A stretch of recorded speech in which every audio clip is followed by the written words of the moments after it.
పండు మిరపకాయలు,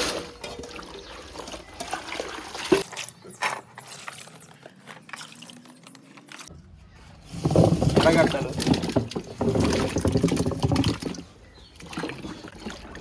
ఈ ఎర్రగడ్డలను ఈ విధంగా నీళ్ళలో వేసుకుంటే తొందరగా పొక్కు సింపుల్గా వస్తుంది. ఈ పొక్కు అనేది నానే తరిగి సింపుల్గా వచ్చేస్తుంది.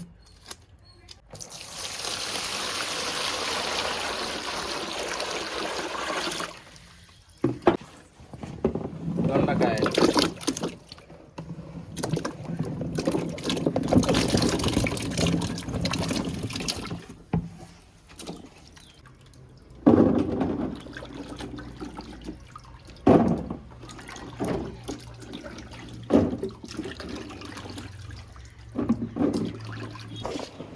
చింతకాయలు,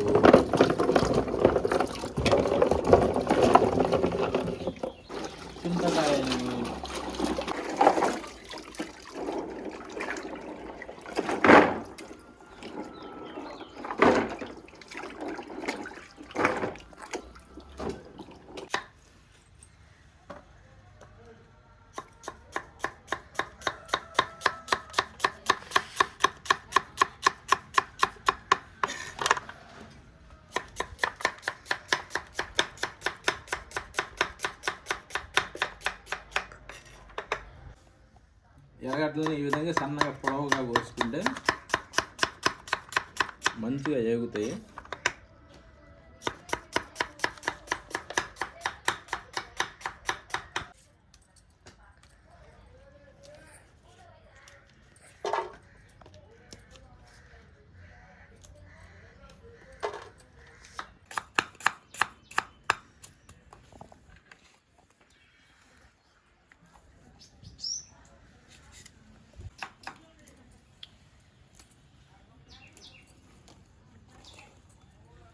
ఉంటుంది చాలా.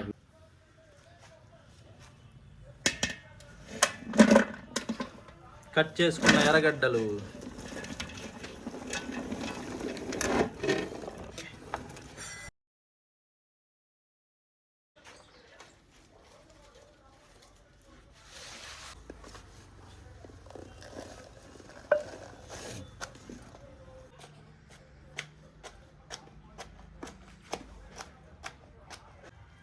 రాళ్ళ ఉప్పు వేసుకుంటే ఏంటంటే మిరపకాయలు తొందరగా మెదగటానికి ఆస్కారం ఉంటుంది.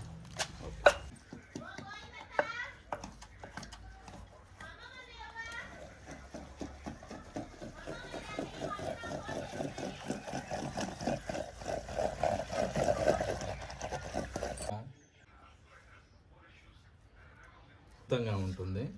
ఒకసారి ట్రై చేయండి. చాలా అంటే చాలా బాగుంటుంది.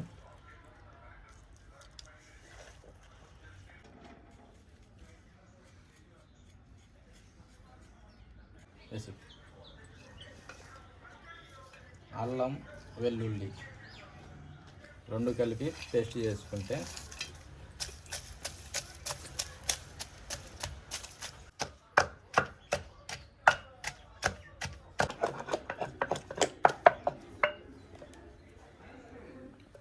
అయిపోయింది. అల్లం ఎల్లిగడ్డ పేస్టు ఈ విధంగా మెత్తగా వేసుకుంటే అంత మెత్తగా కాకుండా అంత బరగ్గా కాకుండా అంటే పీసు నోట్లోకి రాకుండా ఉండే విధంగా ఉండాలి.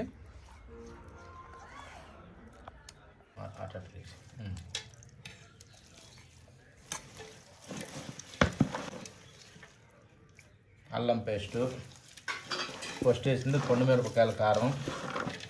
ఇప్పుడు అల్లం పేస్ట్ వేసుకున్నాము. చూడండి ఎంత బాగా వస్తుంది. చూడండి శనగపిండి వేసుకున్నాం. ఇప్పుడు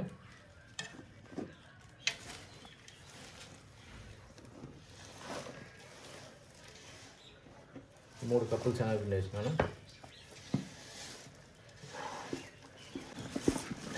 ఎందుకంటే ఆనియన్లో వాటర్ ఉంటుంది కాబట్టి ఇప్పుడు వేసేది బీప్ పిండి. రెండు సమపాలైనా వేసుకోవచ్చు, ఎక్కువ తక్కువైనా ఎట్లా కావాలన్నా వేసుకోవచ్చు.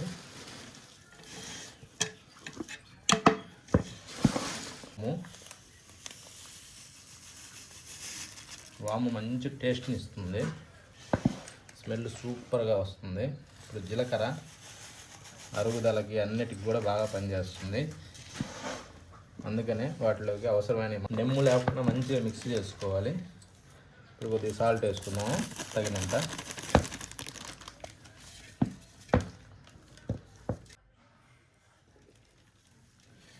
కొత్తిమీర కొద్దిగా వేసుకుందాము. కొద్దిగా కరివేపాకు కూడా వేసుకున్నాము. కరివేపాకు వేసుకునేలా దాన్ని కొంచెం మిక్స్ చేసుకున్నాం. వాటర్ పోసేసుకున్నాం ఇప్పుడు లైట్గా, ఎక్కువ వద్దు నీళ్ళు, కొద్దిగా.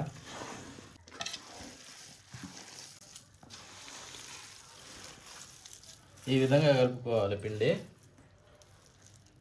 ఏమంటే పకోడాకి ఇట్లా ఉండాలా. అంత పిండి ఎక్కువ లేకుండా తక్కువ లేకుండా, వాటర్ ఎక్కువ లేకుండా తక్కువ లేకుండా ఉండాలి.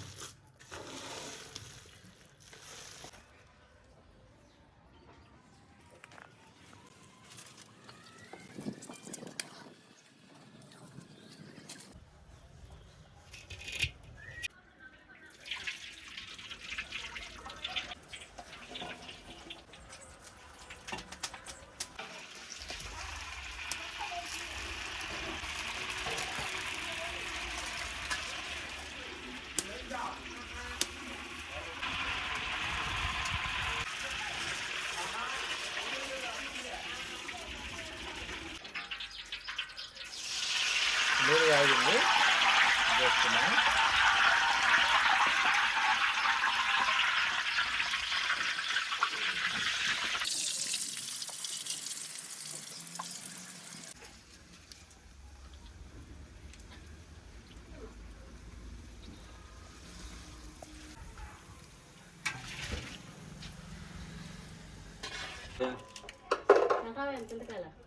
బాగుంటాయమ్మా చింతకాయల.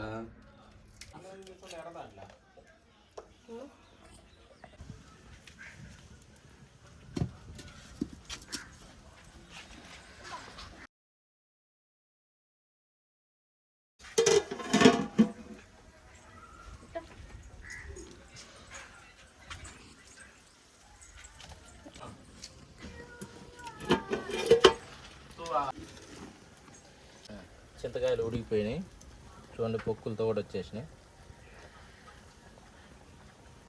దీన్ని వడగట్టుకుంటే ఆ వాటర్ మొత్తం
కందిపప్పు కొద్దిగా, మిరియాలు కొద్దిగా, జీలకర్ర కొద్దిగా,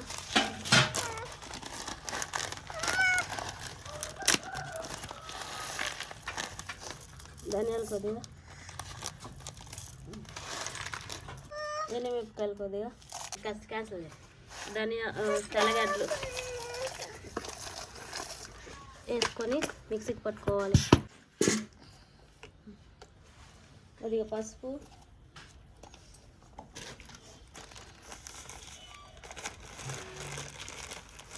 కొద్దిగా సాల్ట్ తగినంత, ఇందాక మిక్సీ పట్టుకున్న రసం మసాలా,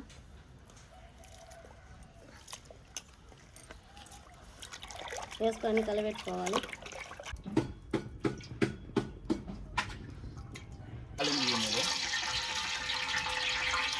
సరిపోతుంది. కరివేపాకు,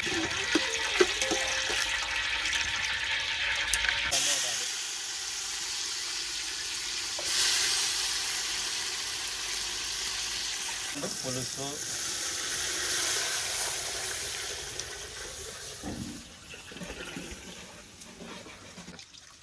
ఈ విధంగా మిరపకాయలని పిసుకోవాలి. టమోటాలు మిరపకాయలని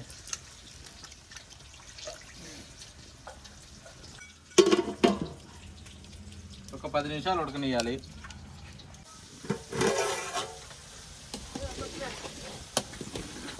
కొత్తిమీర వేసుకోవాలి లాస్ట్లో. ఇంకా అయిపోయింది. ఎక్కువ తెరలు లేకుండా దించేసుకుంటే సరిపోతుంది.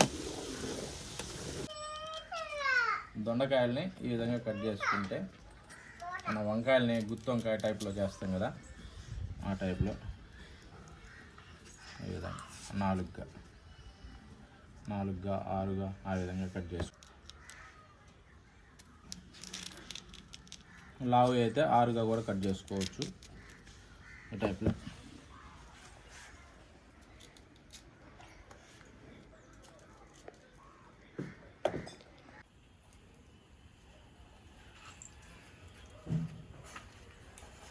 ఇంకా అంతే. ఇంకా ఉండాలి.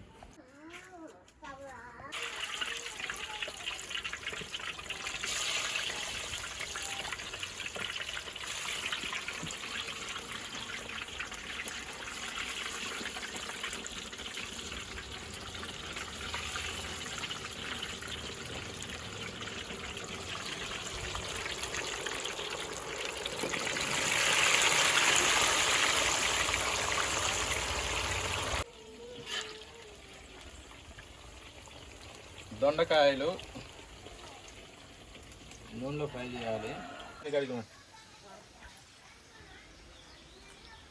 దొండకాయలు ఈ విధంగా నూనెలో ఫ్రై చేసుకుంటే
నూనె,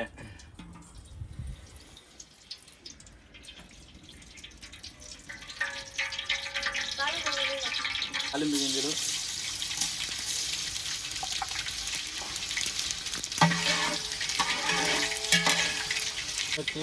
ఉల్లిపాయ,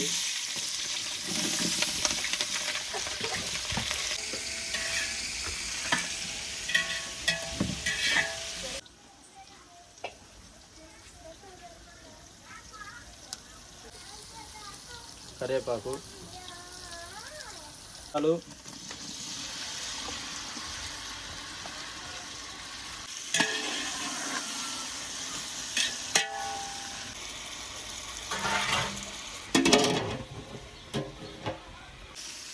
వెల్లుల్లి పేస్టు,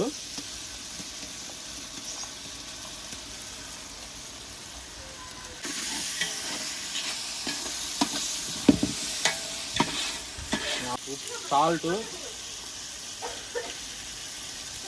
కారం, గరం మసాలా, ధనియాల పొడి, కారం తగినంత వేసుకోండి, మీకు ఎంత కావాలంత.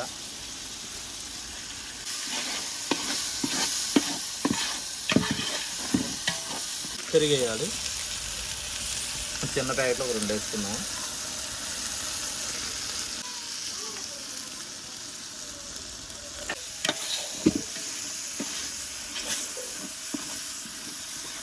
దొండకాయలు,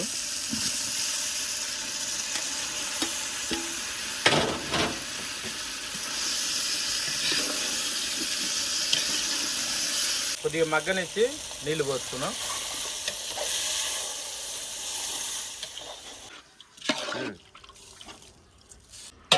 ఒక 5 నిమిషాలు ఉడకనిస్తే సరిపోతుంది.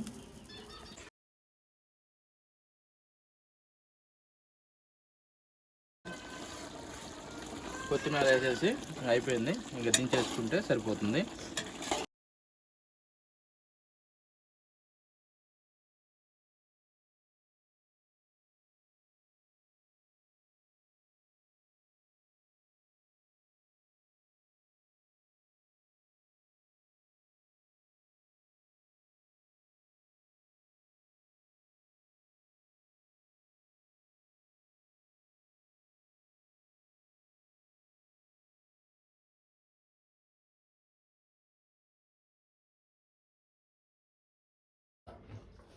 గుత్తి వంకాయ కూర ఎలానో ఇది గుత్తి దొండకాయ కూర, కానీ చాలా టేస్ట్ ఉందిలే, అట్టే ఇబ్బంది లేదు. సంతోషంగా తినండి. నేను ఆల్రెడీ టేస్ట్ చేశాను.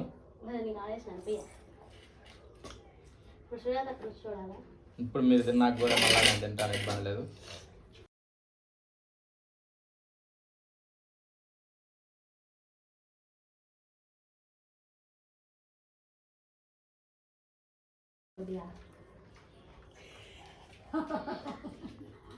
అమ్ములు చేస్తుంది మాకు.